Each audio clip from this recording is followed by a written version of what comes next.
So I was spending time with a lovely little lady the other night, and she let me know that it was my lucky day. Problem was, she caught me off guard. Things weren't prepared down there. Luckily for me, I had the Manscaped bag. Quickly ran into the bathroom, right? Pull this bad boy out before I pull the other bad boy out.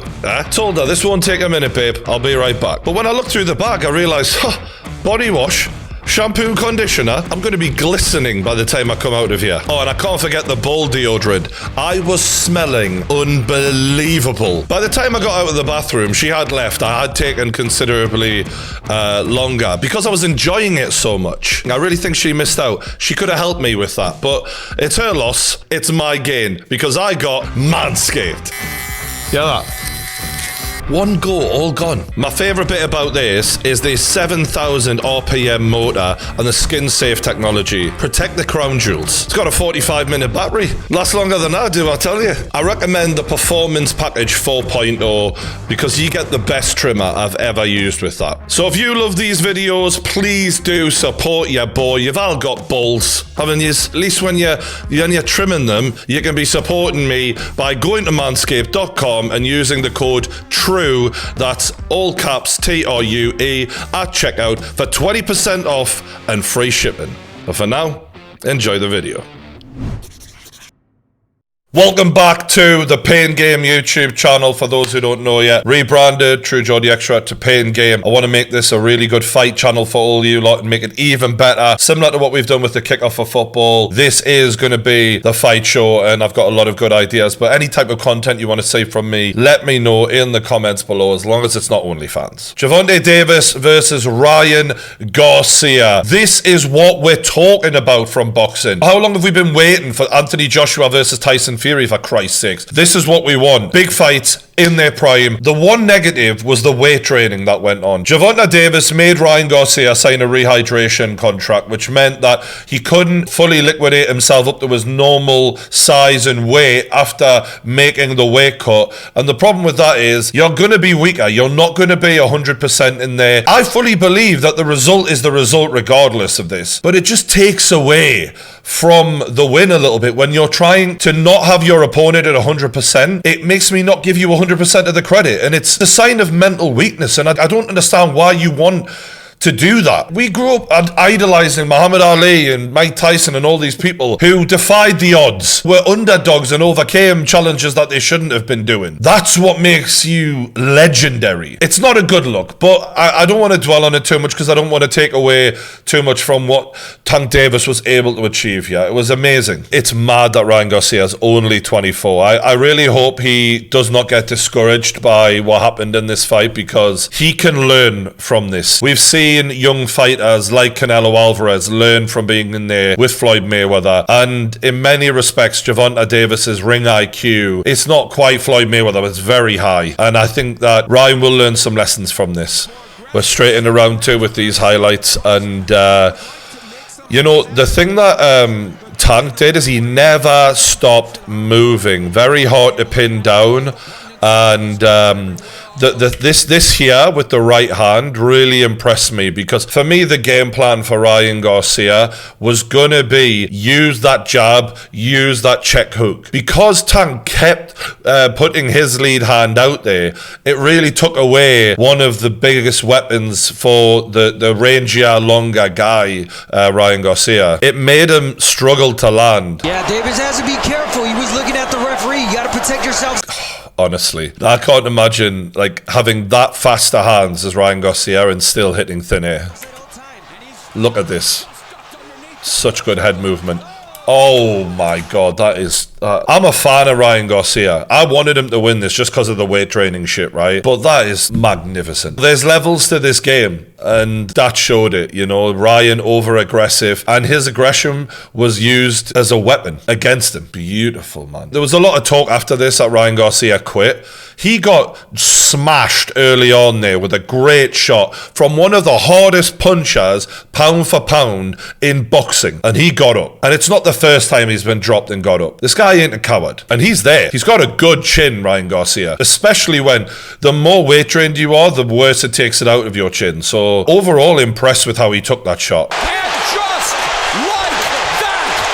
And look at him, right back in the center of the ring. 15 seconds left. He's a clever little bastard, Davis, I tell you. You can see he spent a lot of time with Floyd, because just by putting this lead hand out, he's making it harder for Ryan Garcia to land the best shots and to dominate using the jab and the reach. Everything's on Davis's terms. The range is always where he wants it to be. The left hook can't get there as a check hook. Look at the defense on this shot right here. Ryan Garcia throws like a bullet, and it's perfectly defended by Tank. And a shake of the head. Nope. And right back to disarming his best weapon in the hook. And every time he's putting his arm out here, he's making Ryan Garcia have to reset. He took away the flow state of Ryan Garcia. He's making him think too much. It's becoming too tactical. That is just... Right, watch this. Look at that, man. Look at that. That right there is the story of this fight in terms of Tank Davis keeping it where he wants it to be. If he doesn't want you to hit him, you're not touching him. I mean, that's like a razor blade shave, that. It's so close, but just not close enough. There's that left hook that landed, and that one just missed, but Garcia shows up as... Ryan Garcia missing with everything. Under a minute left in the fifth.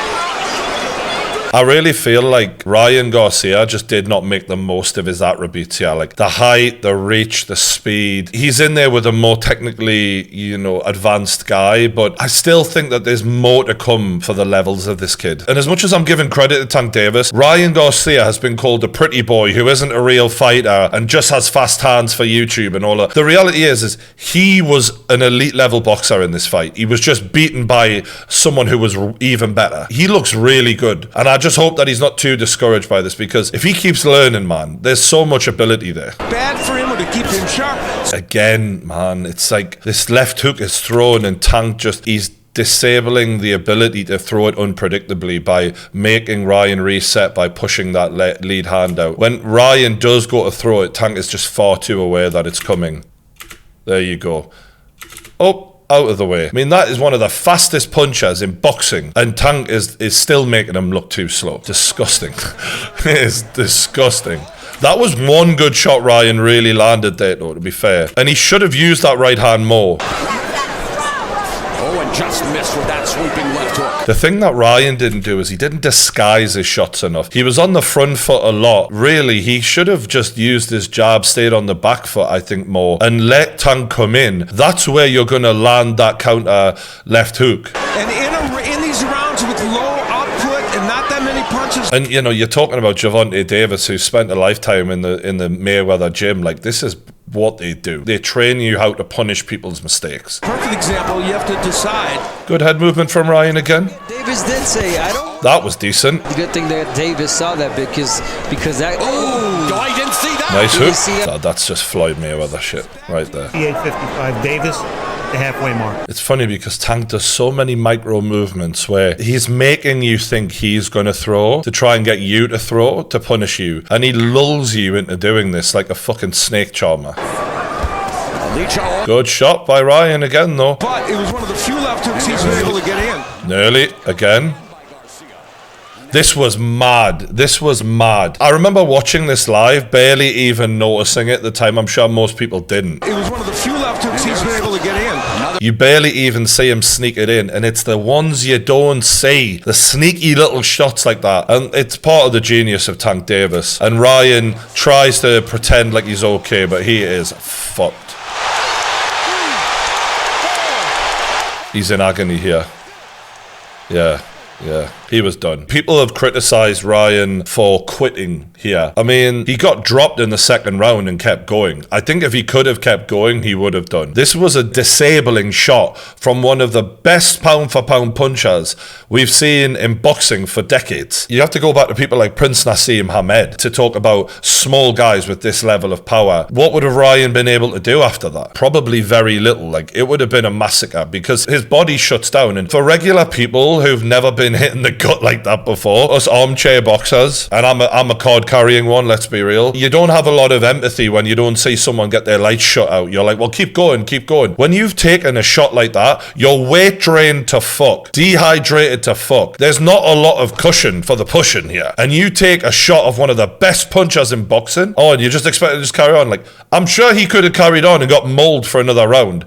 But, like, he was done, and he knew that. To me, he came in as prepared as he could. He signed off on all of the ridiculous contract asks. He got up after the first knockdown, which would have knocked most people clean out, and then the body shot finished him off. I think he's getting a lot of criticism. The guy's 24 years old. For people who want to see him go out on a shield, okay, I get it, but at 24 years old, if I'm his coach, I'm like, we live to fight another day, mate. Like, you getting chinny because you've been knocked clean out after this isn't going to help your long-term career. There is so much more to come from Ryan Garcia. He's got a lot of ability. Why cash your chin in on this one? I thought it was ironic that Andy Ruiz come out with a comment saying he should have gone out and basically let himself kill or be killed in there. And it's like, bro, you couldn't even stay out of the fridge to fucking win a fight. This kid has come in, dialed in, been as professional as humanly possible at such a young age, and given it his all against one of the best punchers and been dropped twice. You fought Anthony Joshua that second time.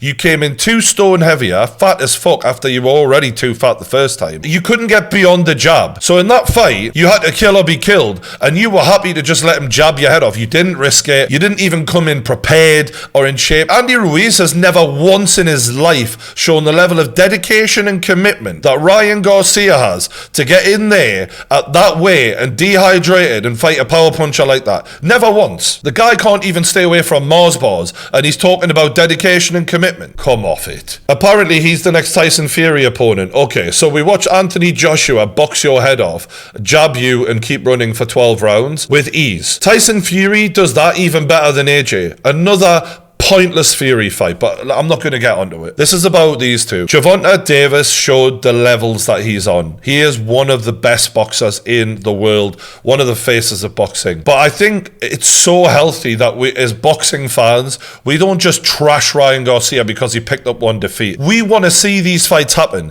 And if we keep hammering fighters, especially young ones, for one loss, they're going to be too scared to do that. And it's going to stay the way it's been doing, where everyone's avoiding everyone because they don't want to take an L. So credit to both men, especially to Tank. It was an amazing, masterful display. I hope we see a rematch down the road if Ryan Garcia can refocus himself, rededicate himself, because he took too much time off in between fights. He needs to be every 6 months minimum at his age, and he needs to make sure he's improving his game and learning the skills. But overall, loved this fight. Let me know what you thought in the comments below, and who should be next for both of these guys, because there's so many great fights for them at that weight class.